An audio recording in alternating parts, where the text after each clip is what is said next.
बिस्मिल्लाहिर्रहमानिर्रहीम। अस्सलामु अलैकुम वरहमतुल्लाहि वबरकातुहू।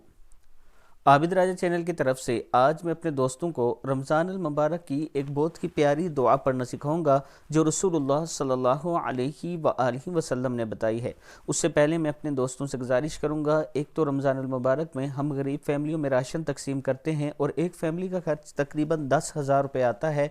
अगर आप दोस्त तावन करना चाहें तो ये मेरा व्हाट्सअप नंबर इजी पैसा और जैज़ कैश भी इसी नंबर पर है। और इसके साथ एक यतीम बच्चे का घर बन रहा है, तकरीबन उस पर 7.5 लाख रुपया खर्च आ रहा है, जिसमें से 2.5 लाख रुपया हमारे पास जमा हो चुका है। आप अपने सदकात ज़कात वगैरह अगर निकालें तो आप दोस्त ज़रूर तावन करें। ये मेरा व्हाट्सअप नंबर है, इस पर आप तावन कर सकते हैं।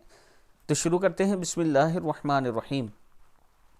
रमज़ान अल मुबारक में शब रोज़ ये दुआ कसरत से पढ़ते रहें। अशहदु अल्ला इलाहा इल्लल्लाहु अस्तगफिरुल्लाह अस्अलुकल जन्नत व अऊज़ु बिका मिनन नार। मैं गवाही देता हूँ कि अल्लाह के सिवा कोई माबूद नहीं, अल्लाह ताला से अपने गुनाहों की बख्शिश चाहता हूँ। या अल्लाह, तुझ ही से जन्नत का सवाल करता हूँ और जहन्नम से पनाह चाहता हूँ। सदक़ल्लाहुल अज़ीम।